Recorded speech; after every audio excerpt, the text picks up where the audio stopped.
wanted to share with you guys for a quick minute or two. It's in Matthew 16, 13 through 18. There's kind of two parts to this passage real quick that we're going to jump into, because there's a question in here that Jesus asked the disciples, and it's actually, this question is recorded in 3 of the 4 Gospels. This same question here. And so we're going to start in 13. If you look at 13 and 14, there's the police. You always got to wonder when it's just a random guy sitting in a car, it looks shady. So that's why my eyes were on that for a second. But check this out. I'm really glad that didn't stop us. 13 and 14 here in Matthew 16, it says, Jesus comes to this area and he asks his disciples, "Who do people say that the Son of Man is?" So kind of just taking a census. Who do people say that I am? And listen to some of the responses. They say, well, some say John the Baptist, some say Elijah, and others say Jeremiah or one of the other prophets. So again, kind of taking a poll. Who are people saying that I am? What's the buzz going around? And so they answer that first part. But then here's the second question. Here's really the $1 million question that Jesus sets them up for.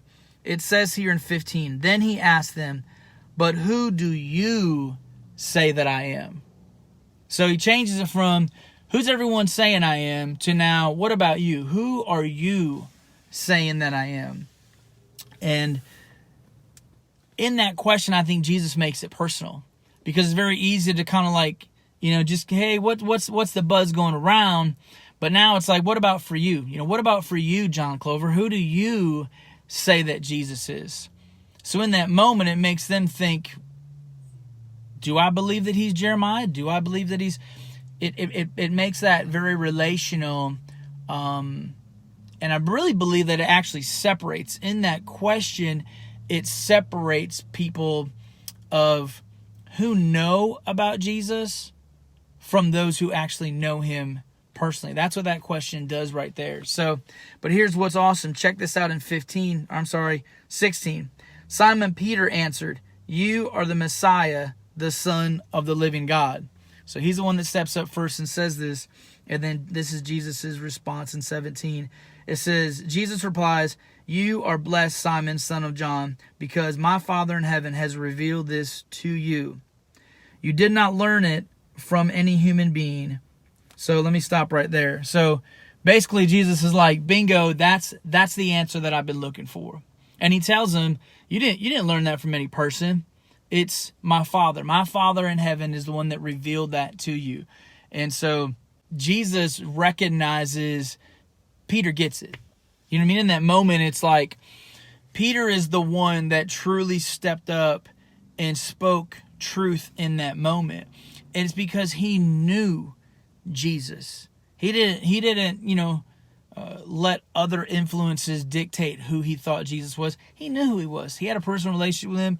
He'd been traveling with him, spending time with him, walking with him, doing life with him. He knew who Jesus was. When I was dating, and Haley can attest to this, when Haley and I were dating, even before I met Haley, the Lord just gave me a very, very simple question in kind of the dating process as I met different ladies. And I probably even asked it pretty early on, but I would ask them probably on the second, maybe third date, because I felt like there wasn't any sense in wasting a lot of time. But I would say, who is Jesus to you? And there's a reason I asked that. The reason for that question is because it will tell you so much about that person, whether they simply know Webster's definition of who Jesus is, whether it's, something they kind of picked up and have heard around, or whether they truly, truly know Jesus and have a relationship with Jesus. And so I found that question to be so helpful because, again, I'll be honest, there's a lot of great young ladies that I met that went to church and were sweet, but their response to that question allowed me to know that they really only knew about Jesus. They didn't have a personal relationship with Jesus. And so that question comes from right there, from what Jesus was asking his disciples in that moment. And I think, honestly, at some point in all of our lives, we are faced with that similar question of who is Jesus to you? I would think that probably no greater time, at least in my life, in my 41 years on this earth, have I ever seen a time any greater than knowing that we have to know for ourselves who Jesus is to us. I think 2020 has been a great example because, a lot of times we can think we know something and then it's tested. Faith is the biggest. So if you're like, yes, I love Jesus, Jesus is this and that to me. Well, when that thing gets tested, it'll show you whether you truly believe that or not. And so in this year, especially in 2020, it can no longer be maybe what the media says Jesus is. It can't be even cute Bible stories of what we've always heard Jesus is, or simply even what we've been told by other people that we know. We have to, and I think especially going into this new year, we have to know for ourselves who Jesus Christ is. Who is he to us? For me, he's my Savior. He's my Redeemer. He is my restorer. Not only that, but he has reminded me time and time again this year even that he is my provider, that he's my healer, that he's the Lord of my life. That it reminds you that material things, that worldly things do not matter because Jesus truly is the Lord of my life. And so I believe that question is such a simple yet powerful question that I pray that we get as we go into this new year of, again, who is Jesus to you? Not simply what other people say, not maybe what there's a story, but as we go into Christmas, just days away, understanding that gift. That it's not just a pretty baby in a manger, but what does that baby represent? What did Jesus come to do?